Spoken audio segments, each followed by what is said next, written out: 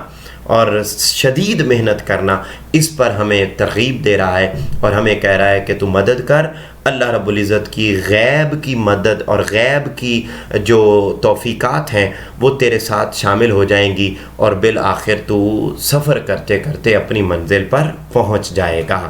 ہمت کرے انسان تو کیا ہو نہیں سکتا، ہمت کرے انسان تو کیا ہو نہیں سکتا، وہ کون سا عقدہ ہے جو واہ ہو نہیں سکتا۔ جب انسان ہمت کرتا ہے تو پھر اللہ رب العزت ساری مشکلات کو دور کر دیتا ہے۔ ان مع العسر یسرا، بے شک مشکلات کے بعد آسانی آ جایا کرتی ہے، اور چھو ہی لیتے ہیں منزل کو آخر قدم، کٹ ہی جاتا ہے یارو سبھی کا سفر۔ جب انسان سفر شروع کر دیتا ہے، منزل پر پہنچنے کا آغاز کر دیتا ہے، تو پھر بالآخر وہ اپنی منزل پر پہنچ ہی جایا کرتا ہے۔ ڈیئر اسٹوڈنٹس، یہ چوتھا شعر تھا۔ آگے بڑھتے ہیں پانچویں شعر کی طرف، جس میں بھی شاعر اسی ہی مفہوم کو بیان کر رہا ہے، اور وہ کہتا ہے کہ مقام تک ہم اپنے پہنچ ہی جائیں گے، مقام تک بھی ہم اپنے پہنچ ہی جائیں گے، خدا تو دوست ہے دشمن ہزار راہ میں ہیں۔ وہ کہتا ہے دیکھیے، جو بندہ محنت کرتا ہے نا، اس کے ساتھ اللہ کی مدد ہوتی ہے، اللہ کی مدد ہوتی ہے۔ دشمن ہوتے ہیں، مگر جس بندے کے ساتھ اللہ ہو جائے اس کا دشمن کچھ بھی بگاڑ نہیں سکتے۔ لہٰذا اے انسان، اے نوجوان، تمہیں محنت کرنا ہوگی اور اپنی زندگی میں اپنی منزل کا تعین کر کے اس منزل تک پہنچنے کی جد و جہد کرنا ہوگی، کیونکہ منزل تک پہنچنے والے کی جد و جہد میں اللہ شریک ہو جاتا ہے۔ اگرچہ ہمارے راستے میں ہزاروں دشمن موجود ہیں، مگر خدا تو حامی و ناصر ہے، لہٰذا ہم اپنی منزل مقصود پر پہنچ جائیں گے۔ جب آپ اس کی تشریح کریں گے تو آپ ان قرآنی آیات کا اور حدیث کو لکھ سکتے ہیں۔ اللہ رب العزت قرآن مجید میں اسی لیے فرماتے ہیں کہ جو لوگ ہمارے حق میں جد و جہد کرتے ہیں، ہم ان کے لیے کامیابی کے راستے کھول دیتے ہیں۔ اور قد افلح المؤمنون، بے شک مومن کامیاب ہو گئے۔ تو ڈیئر اسٹوڈنٹس، عزیز طلباء، یہ بات سمجھنے والی ہے کہ ہمیں جب دیکھیے نا، ایک ٹرین ہے، ٹرین وہ سفر شروع کرتی ہے، وہ لاہور سے کراچی گئی، تو آپ کو معلوم ہونا چاہیے کہ جب ٹرین پٹری پر چلتی ہے تو ارد گرد سے پتھر اڑ اڑ کر اس کو لگتے ہیں اور اس کو سفر پر چلنے سے روکتے ہیں۔ جو ٹرین ان پتھروں کی طرف توجہ دے دے کہ جب میں چلوں تو یہ آ کے مجھے لگیں گے، تو لہٰذا مجھے تکلیف ہوگی اور میں اب نہ چلوں، تو جو ان پتھروں کی وجہ سے چلنا بند کر دے ٹرین، وہ کبھی اپنی منزل پر نہیں پہنچتی، لیکن وہ کیا کرتی ہے، وہ ادھر ان پتھروں کی طرف توجہ ہی نہیں دیتی اور اپنا سفر شروع کر دیتی ہے۔ یاد رکھیے عزیز طلباء، جب آپ اپنی زندگی میں کسی منزل کا تعین کرتے ہیں نا، تو آپ کے رشتہ داروں میں، آپ کے جاننے والوں میں حسد کرنے والے، آپ کا راستہ روکنے والے، ارد گرد جاننے والے ایسے ہوتے ہیں جو آپ کے راستے میں رکاوٹیں کھڑی کرتے ہیں اور آپ کو آپ کی منزل تک پہنچنے نہیں دیتے۔ کلاس کے اندر آپ کے کلاس فیلوز ایسے ہوتے ہیں جو آپ کو روکتے ہیں، اور آپ کے زیادہ مارکس اچھے آ گئے تو اس پہ آپ کے ساتھ حسد کرنے والے بن جائیں گے، مختلف کیفیات کے ذریعے آپ کو ٹارچ کرنے والے ہو جائیں گے، آپ کو ذہنی طور پر ڈسٹرب کرنے والے بن جائیں گے، یعنی اس طرح کی کیفیات میں آپ کو مبتلا کریں۔ آپ نے ان کی طرف توجہ نہیں دینی، بلکہ آپ نے اپنا سفر جب جاری رکھنا ہے، کیونکہ ہر اچھے کام کو سر انجام دینا یہ اللہ کا کام ہے، اور جو بندہ اللہ کے کام میں پھر چل پڑے، ہر اچھا کام اللہ کا کام ہے، ہر اچھی منزل تک پہنچنا یہ اللہ کا کام ہے۔ لہٰذا جب بندہ